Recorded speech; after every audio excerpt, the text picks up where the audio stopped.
What we do here is go back, back, back, back, back, back, back,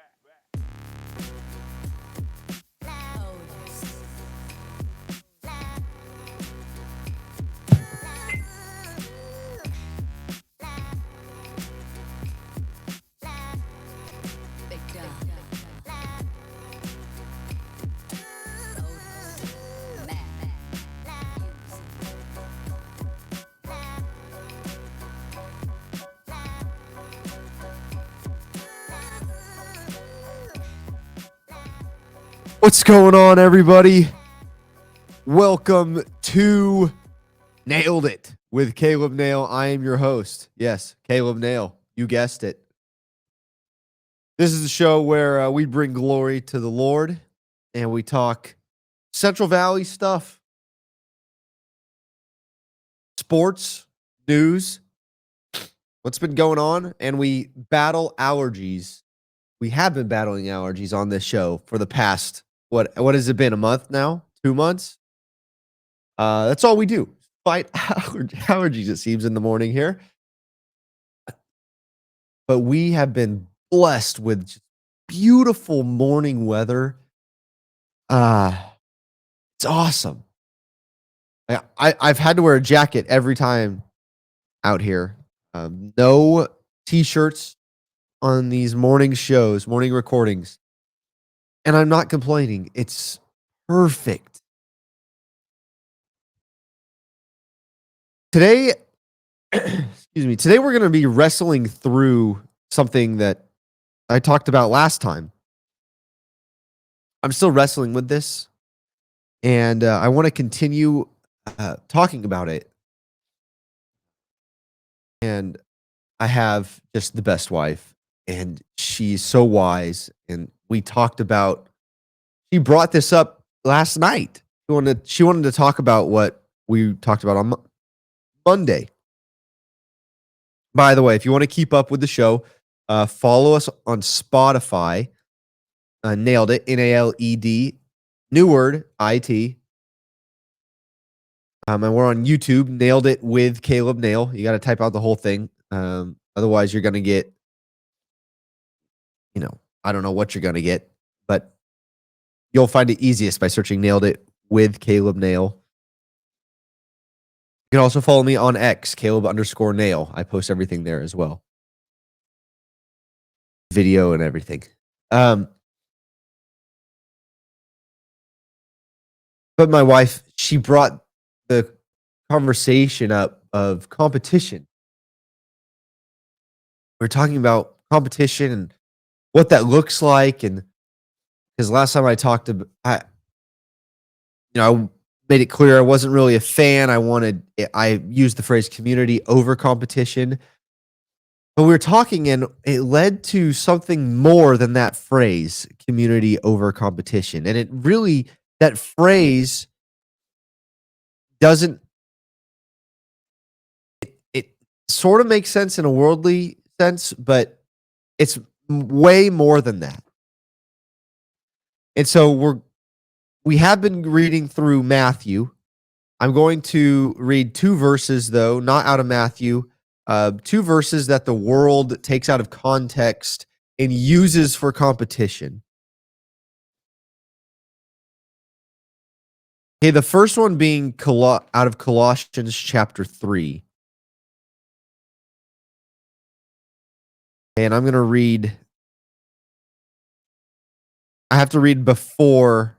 It's Colossians 3, chapter 3, and it's verse 23. So you probably know what I'm talking about now. But I'm going to read a little bit above it, some verses before it, I should say, so that we get some context. And this is Paul writing to the church there. Wives, submit yourselves to your husbands as is fitting to the Lord. Husbands, love your wives and do not be harsh with them. Children, obey your parents in everything, for this pleases the Lord. Fathers, do not embitter your children, or they will become discouraged.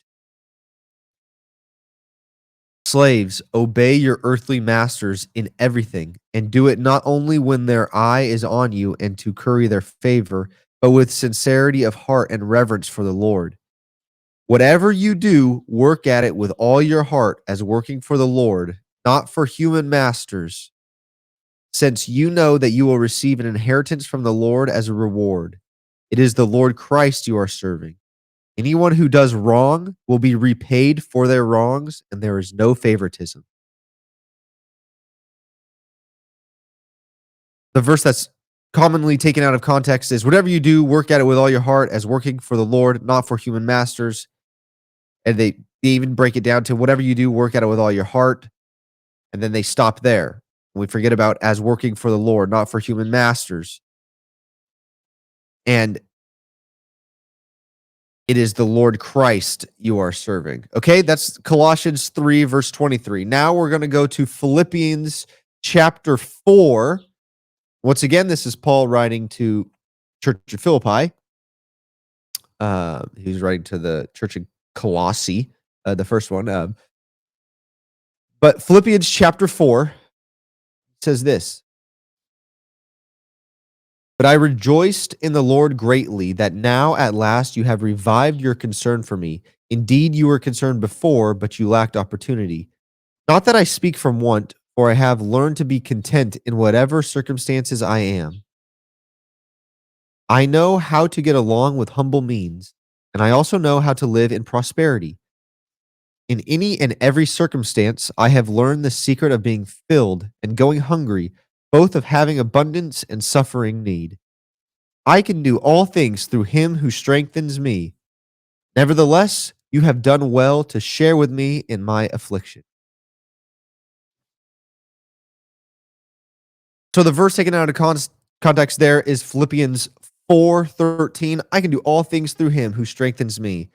And both of these verses, Colossians 3:23 and Philippians 4:13, are typically used in competition settings, right? And I want to break down what I mean by competition. And the reason I'm having such a problem with it, the reason I'm having such a problem with this word competition is because the world tells us that the reason for competition. And the world says that we compete for self-glory. And that is wrong. It's a selfish ambition. And we read through James, and we know what James says about selfish ambition. Rather than having a godly ambition, the world has a selfish ambition and a worldly view of competition. And that's what I was touching on Monday. The worldly view of competition is destroying the competition, crushing the competition, so that me, Caleb Nail, gets to the top. I get the glory. That's what it is. And something I was reminded of last night was the Tom Brady, Scotty Scheffler incident that happened after Scotty won the Open. And I think this is a perfect example and a good example for especially people in sports. I think this is very common. This is a very common thing or thought that professional athletes get to because they are at the top, right? They're playing. The professional athletes are at the top. There's nothing higher than where they're at, especially if they're the starter. And so then they get this view of competition, this worldly view of competition. I got to crush everybody, but I've made it, and there's nothing else, right? So that's why Scotty then gets up there and he talks about faith and family being number one. And then Tom Brady steps in and he represents the world here in this, because this is the world. This is how he views this as the world views this, right? It's about me. And I don't need to read much of this, But he, years ago, in I believe like 2007, or he had won 3 Super Bowls at the time. He went on 60 Minutes and said, I found myself thinking, there's got to be more than this. This can't be all. And he's writing in this newsletter. And he goes on to say that there's a pyramid system to categorize priorities. And this is what he says. At the top is yourself. And I could stop right there. Because as followers of Christ, when we enter into this realm of competition, because that's what America is, that's what capitalism is competition.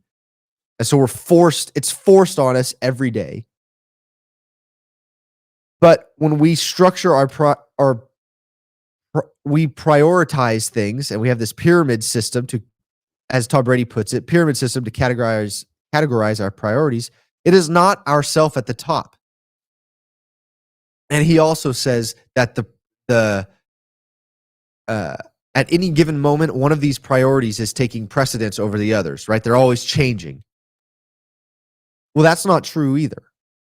There is one priority, and that is being a disciple of Jesus Christ. Right? And everything that comes along with that. And being a servant. So really, at the bottom is yourself. Right? Following Christ is all about following Christ, and everything will flow from that. That makes sense? And this is not, like, the gospel is not behavior modification. It's an obedience to Christ, and everything flows from that. Right? That's what I'm finding. So he says, at the top is yourself. This is Tom Brady. Your physical, mental, and emotional health. Then there's relationship with your significant other. Then you have your children, then your work, then your extended family, your friends, your hobbies, and finally your greater community. I find that to be backwards. That's backwards thinking. That's worldly thinking. At the top is Jesus. This is who I serve. Now, the Lord may have called you into being, the calling on your life is being an NFL quarterback, is being a golfer, and you're very good at it. But your purpose is not yourself, not your physical, mental, and emotional health. Your purpose is following Christ. And so within this world of competition, we're going to treat others that the world says we're competing against differently than if we think like Tom Brady. And we're going to treat others like, I just think, and it's so, I love that Scotty Scheffler is at the top at his game. I love that Aaron Judge is at the top in his sport, because those are guys that are very humble. They are thriving in an industry where competition is always talked about. But look at how they treat one another. They're very selfless. They're very humble. Yes, they work hard, and they bring the Lord glory in everything they do, and they talk about it. And that's the difference that we as followers of Christ, that's what makes us different, we as followers of Christ. And we have to step into that. We can't get caught up with putting ourselves at the top and glorifying self. That's selfish. And it's short-lived.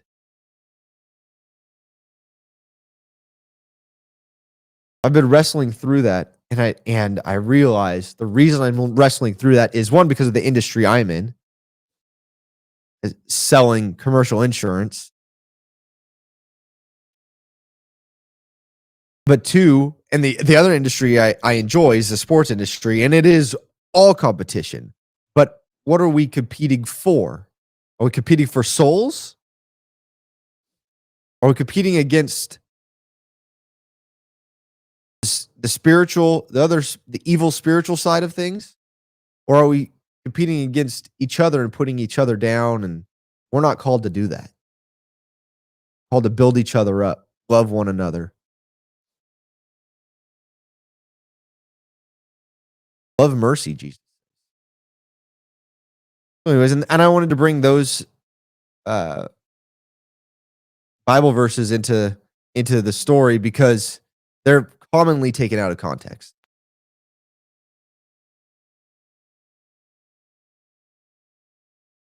All right, we're going to move into a conversation about Fresno State football.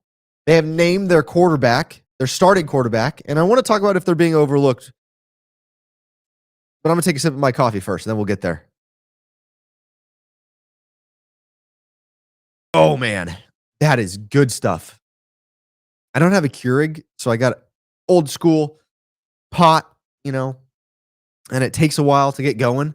So I haven't had coffee before these episodes in a while.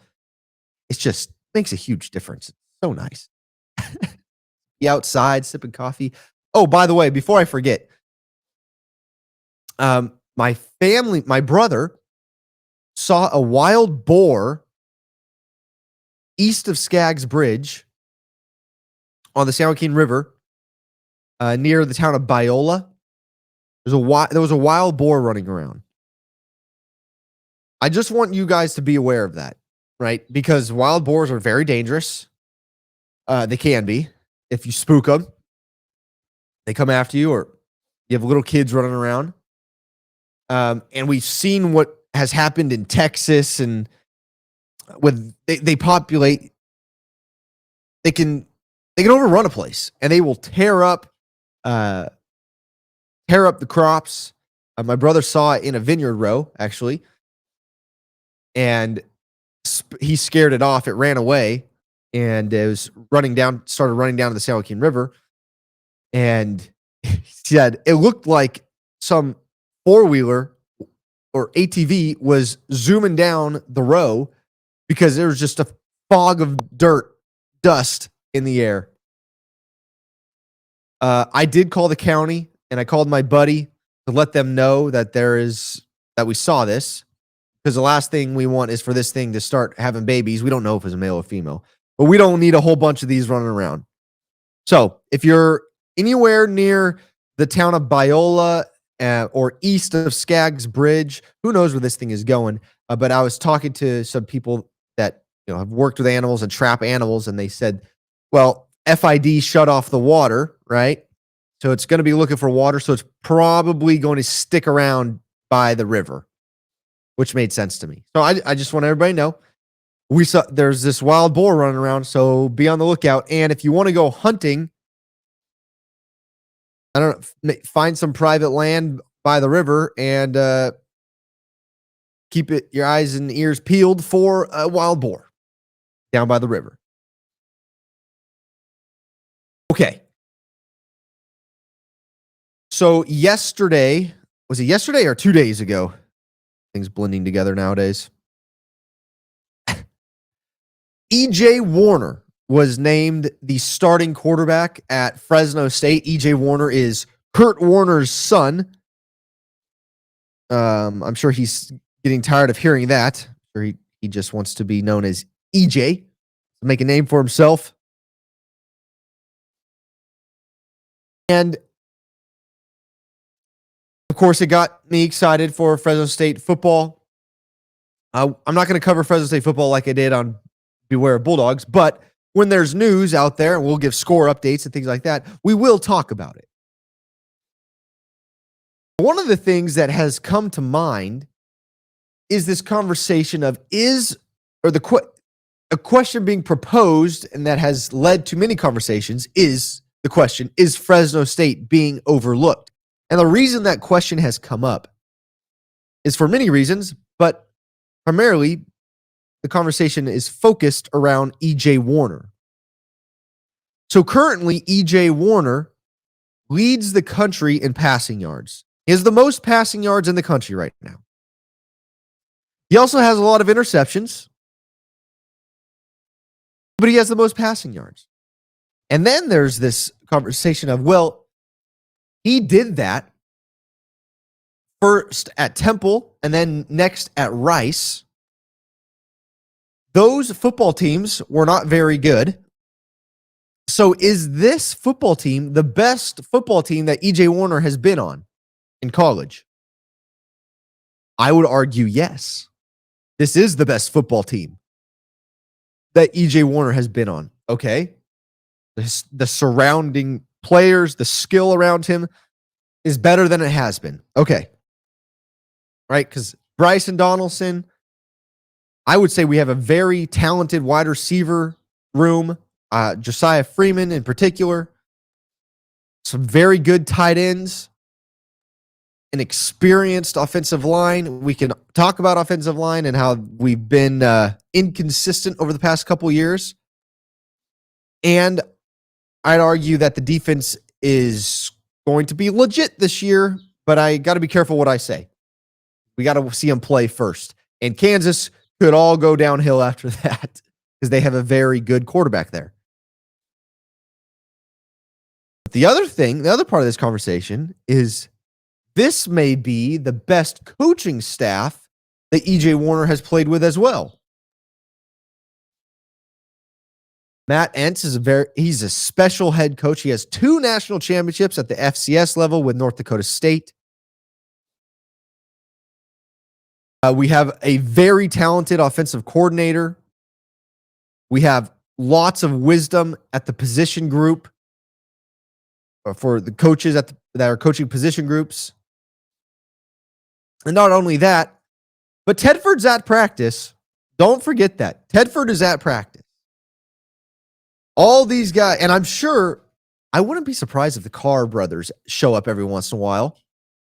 I mean, there is a Carr on the roster, and Derek, that's David's kid, that's on the roster, and then Derek is retired and lives here.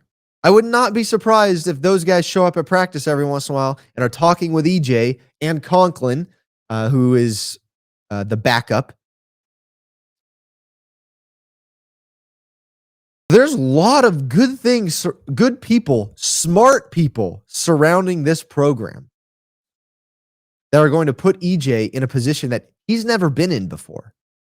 And then you have to go watch film on EJ.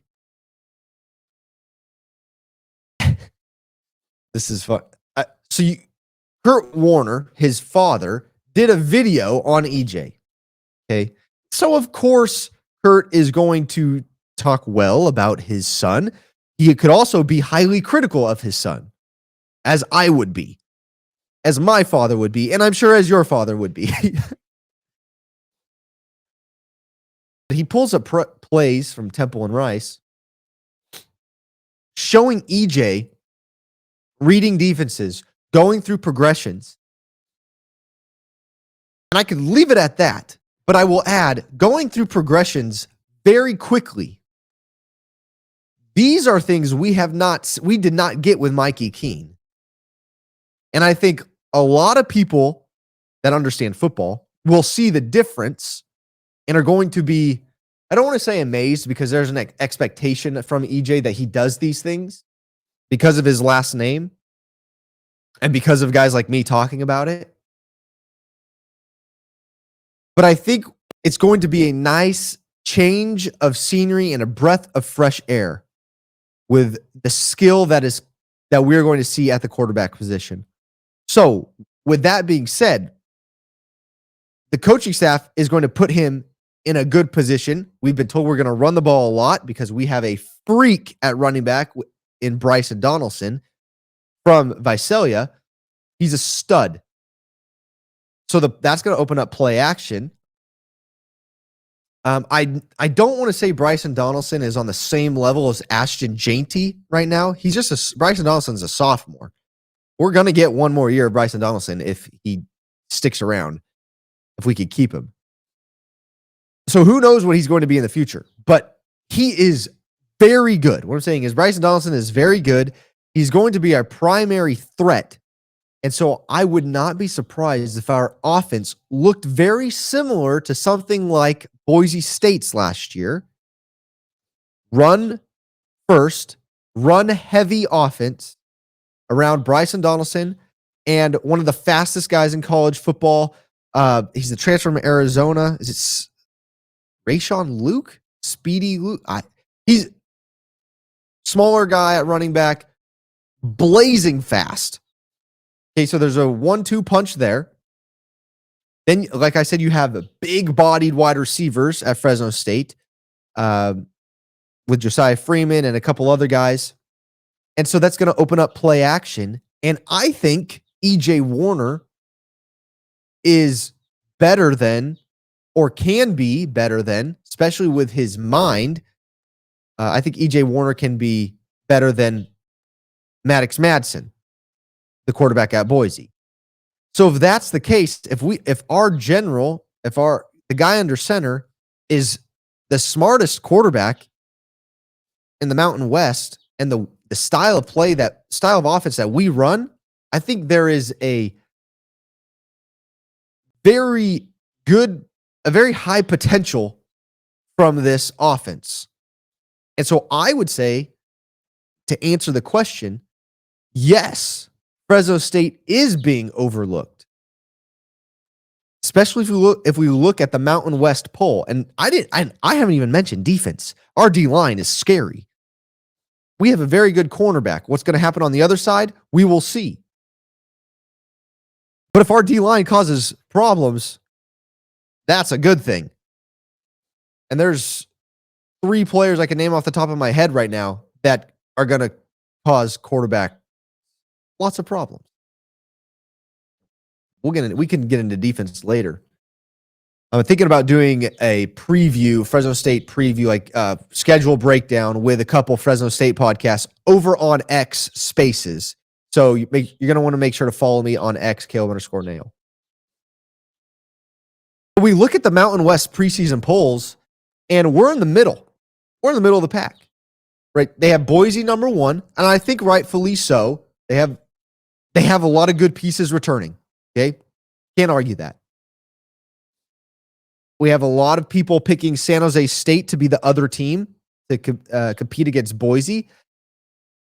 Yeah, they're good. And a lot of people talk about their coach, and he's a great coach, and they've made strides forward. But I don't see the same talent there that I do in Fresno. You just look at each position, and you look at Fresno State, and you're thinking, you know what? I like these Fresno State guys. Go one by one, position by position. These Fresno State guys are legit. Maybe they can take on San Jose State. Maybe they can take on Colorado State. Colorado State is also up there. They do have Braden Fowler-Nicolosi, who's been there for a couple of years. The quarterback, he didn't live up to the hype that he had. He had 2 years ago. Last season didn't live up to that hype, but we'll see what happens this year. So there's potential there as well. But once again, you go position by position, and this is a team sport. Fresno State, I would pick. I'm going position by position. I'm picking Fresno State guys. Okay? And maybe it's me being biased. Maybe it's me knowing more about Fresno State than any other college football team. But I try not to be that way. I try to give everybody a fair shot. And I really think this Fresno State football squad has that much potential. And I think they're being overlooked. And you know what? I like it that way. I really do. Now, here's the thing. We are being overlooked by media and by coaches' polls and things like that. We could talk about the AP poll if we want to. I don't think I'm going to get to that today. But I say I believe we're being overlooked by those people. However, I think coaches, and especially people that have us on their schedule, they know. Okay, and this could be the problem, right? And we're really going to have to prove it, because I heard a lot of you out there and commenting on my posts and things like that saying, no, We're not being overlooked. We have to earn it. We have a new coaching staff. We have new players. We got to go earn it. I understand that as well.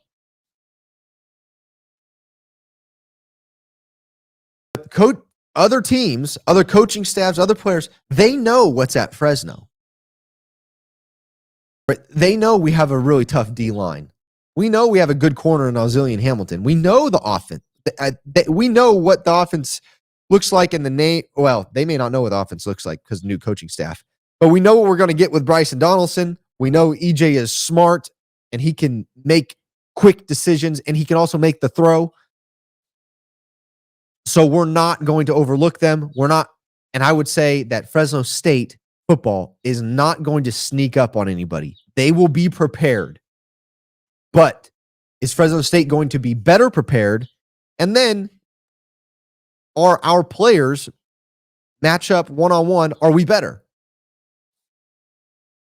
And I would say this year, our non-conference is lining up. We could dominate. We could do some good things.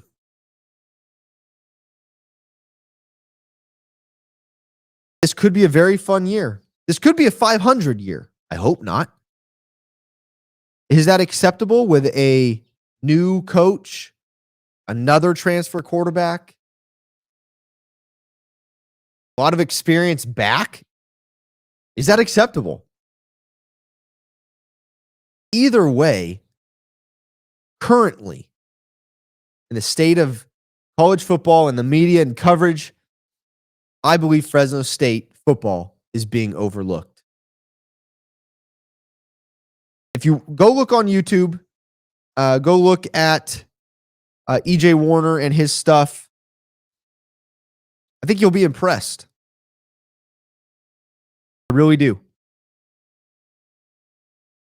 All right. I don't have much. I will talk about the AP poll just a little bit. So the AP poll was released, and your number one team from the AP is Texas. And this is the first time that the AP number one ranked team, Texas, is an underdog in week one. So Texas, Ohio State play each other in week one. Texas is number one. And they are an underdog.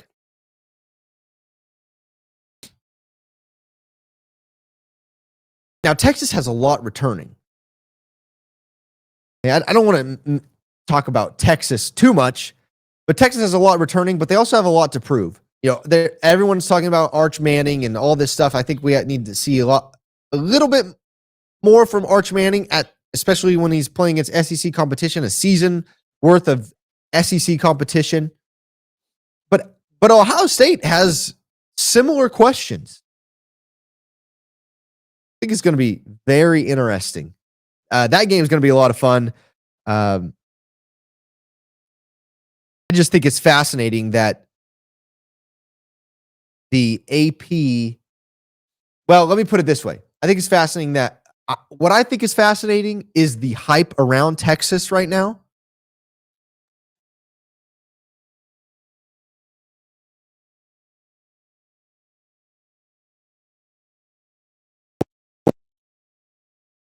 Sorry, we're freezing and cutting in and out.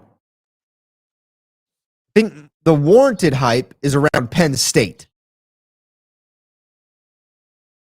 We have Texas, Ohio State, Georgia, Alabama, Notre Dame, Oregon, all introducing new quarterbacks into the system. Younger guys. Arch Manning has probably the most experience out of those 6 quarterbacks. And then, so you have Penn State, and then you also have Clemson.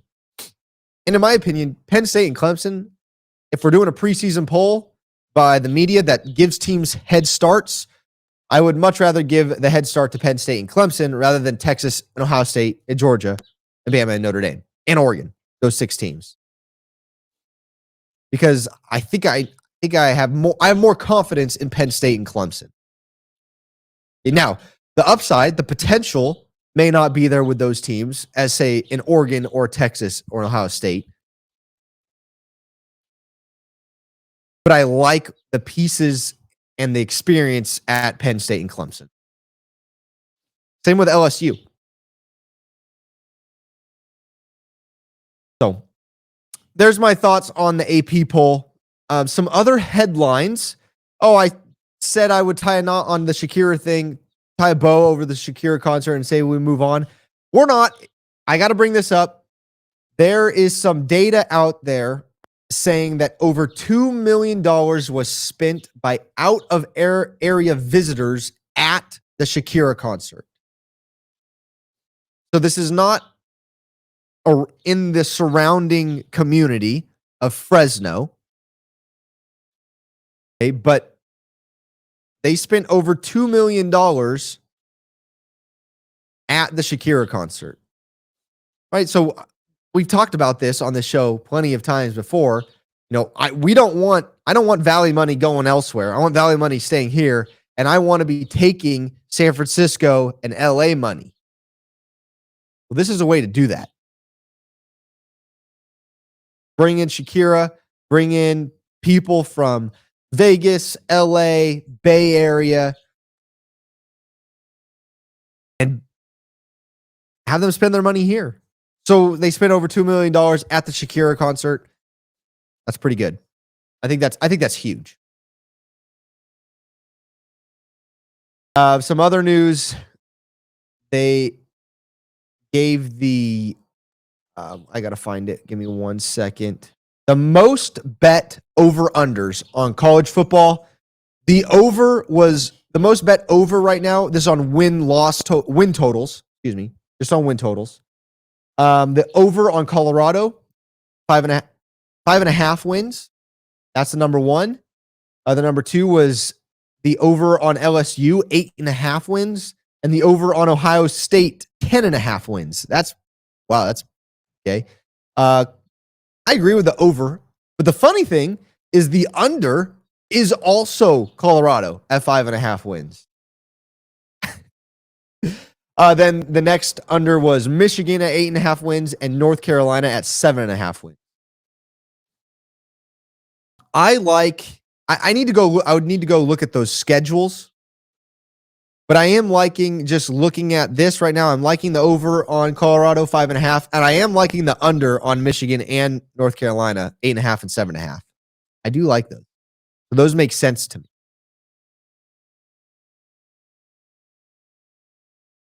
There was the John Mateer, the former quarterback at Washington State, now quarterback at Oklahoma, was the alleged sports betting on Venmo. See, John Mateer put out there, so on Venmo, and I always thought this was crazy to me, and I can't believe this is stuff that's just happening now. So you pay someone on Venmo, and then you can put like a title of or a reason for the money that you're sending. Well, John Mateer, right, and this is public stuff. On Venmo, it shows it. John Mateer on November 20th had 2 payments. One says sports gambling. The other one says sports gambling, in parentheses, UCLA versus USC. Right, so somebody took a screenshot, and this went viral. Now, John Mateer has released a statement saying, no, I have never sports gambled. This is just me and my buddies being silly. And I actually get that because when I was in college, and yes, even now, I am 30, and I still act like a child when it comes to this. But when my buddies and I pay each other on Venmo, we write crazy things to try and get the other people in trouble. Like why I'm paying you. That's what we do. More so my buddies than me, but because I try not to use Venmo, because cash is king. John Mateer, he should learn that. Cash is king. Just pay your buddies in cash. Especially if you're collecting big NIL checks. You can get it from the ATM machine. But I understand this. So do I think he bet on things, gambled on things? No, I don't. I actually believe John Mateer. And the other thing is, if he was at Washington State and betting on UCLA versus USC games, I don't care. wasn't at either of those schools. I think he should be allowed to do that. It would be the same if I knew someone on a team and or I knew that a player was going to sit out and I took the under on point total in the NBA because I'm his buddy. I know he's sitting out. He's hey, the 2-year-old is up. What's up? Hey, bud. Morning. It's the same thing. So I don't even care that he bet on USC versus UCLA. Here's my thought on that. Here's the other news is Hawaii announced they are giving their fans across the state of Hawaii a chance to watch every home Hawaii football game at no additional cost. Spectrum Sports is supporting this. This is you go to Hawaii, Spectrum Sports. They play all their games. And also, the great news for Hawaii football fans and fans outside of Hawaii. I enjoy watching Hawaii football. I enjoy watching football. I enjoy watching Mountain West football. I enjoy watching West Coast football. Be careful. The broadcast will also be available on the Mountain West app. So we don't have Spectrum Sports and we want to get Hawaii football, which everyone can download the Mountain West app. Go put some clothes on, bud. A little chilly outside, huh? Go put some clothes on. You want to get Hawaii football, download the Mountain West app. And I've been saying this for some time now, and I still believe this, that these TV networks, they come out and say they're competing for time zones, right? Originally, they wanted the West Coast time zone. So that's why Fresno State was this big push. We're a team on the West Coast, right, that the Pac-12 could have. Right, so now the ACC has West Coast, the Big Ten has West Coast.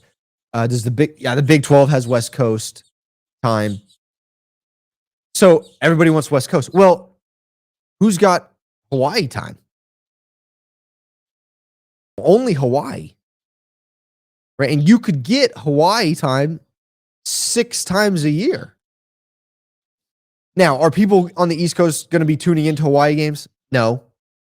Maybe if you market it, the crazies do, and the college football fans in California do. Unfortunately, there's not that many. Turn the lights off on me. Not too many college football fans in California to start with. But I think there's still some value in Hawaii football. And I think with the Mountain West app putting their games or playing their games, I think that we're going to get some solid numbers on this. Because I was never keeping up where Hawaii games were being played. And if they're just being played on Spectrum Sports in Hawaii, then I wasn't going to get them. Right? Unless it was on CBS Sports Network. But now with me knowing that they're on the Mountain West app, now I will tune in. And I'm going to watch the Hawaii games. I think this is a big deal. I think this is bigger than a lot of people are talking about. And especially if Hawaii is a good team, which they haven't been in some time, but I think they have the opportunity to do. And they have good football players in Hawaii. They need the right coach and the right support. And if they're good, people are going to stay up and watch Hawaii, and everybody's going to want that Hawaii time slot on the network. A late night time slot. So I think that's pretty big. And last but not least, and then I will get out of here. Justin Fields took the stand in press conference. Took the podium. That's it. That's a better word. He took the podium at Jets press conference after practice. And he talked about, or so they asked him what's helped him mature as a player, as a leader, as a human. And he said something that I thought was wise and valuable, and I hope people listen to. He talked about reading the Bible and how he's been reading the Bible every day over the course of 6 months, the past 6 months, and talks about the wisdom nuggets that are in there. The whole thing is a wisdom nugget.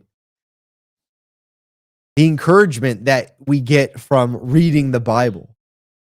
I've had conversations with friends about this, and that, we could pray, right? We could pray and we could be close with the Lord by praying. But there's truly a transformation, and there was truly a transformation in my life when I opened up the Bible and started reading every day. And now there's even studies about the difference reading the Bible makes in your life, right? People that read the Bible I think it's over 4 times, if they read the Bible 4 days a week or more, there's a significant difference in their happiness, right? And we know the reason, if those that read our Bible, we know, because Christ brings joy that nothing else of this world can, right? Just like competition, this self-glory, it does not bring joy and peace. Seeking the Lord and his face brings joy and peace. We get that by reading the Bible. So I'm grateful that Justin Fields shared this. And here's the last thing that I'll say, and this is the sports talk. Hi, dog. Oh, gosh, she's going to drool all over me. Here's the last thing. Coach Glenn, who was a defensive coordinator at the Detroit Lions, who is now the head coach for the New York Jets, we've seen already that he's introduced Bible studies for the New York Jets, right? Saying they're never mandatory, but encouraging his players, go start Bible studies, go to Bible studies, be in the Word. Okay. Well, their leader, Justin Fields, has taken that to heart, and it has literally changed his heart. That's what coaching is about, right? Whether you coach toddlers at the city soccer league or you're coaching all the way to professional, what it's about is preparing people for life and turning their heart to Jesus. And sports is a great way to do that. It's a great avenue to do that. And Coach, we're going to see it's going to be interesting. Dan Campbell is going to be great. He is great in Detroit, but I'm curious to see the impact that Glenn had on Detroit. Right? I didn't see the depth there, and I'm not seeing the depth there in their preseason games. Right? And I'm seeing this shift at the New York Jets. Right? Seeing this leader emerge. And I shouldn't even say emerge, because we saw him in Chicago, Justin Fields, be a leader. And it shocked me that they got rid of him because they had this draft pick. They picked Caleb Williams. He was on the board. They grabbed him. And Caleb Williams, we could talk about there's another conversation to be had about his leadership. But Justin Fields has taken this leadership and everything he's learned in Chicago and now taking it to New York. And now he's reading the Bible every day and listening to his head coach, who is wise.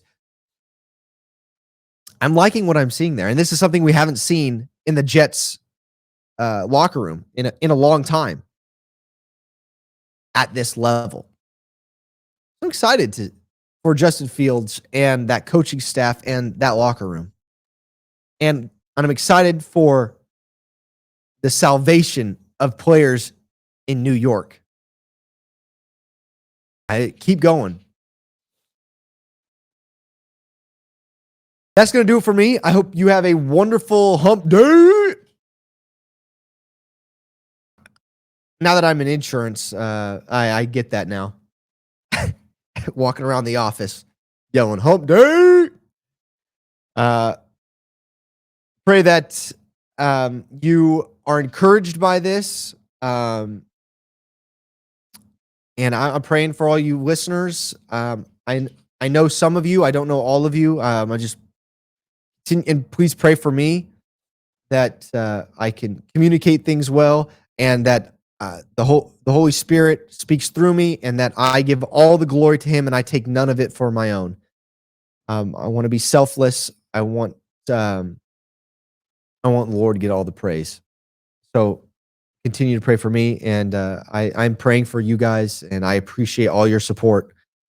And I pray you a safe drive to work and a safe drive home, and we will talk more Friday about what's going on in the Central Valley. If you have things going on in the Central Valley that you want talked about, let me know. DM me those things on X, Caleb_Nail. I am on Instagram, CalebJohn33. You can let me know there, or you can email me at cjnail33@gmail.com.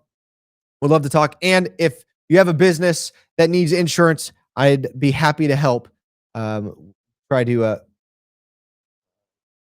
see what we can find. Thank you, guys. God bless. Peace.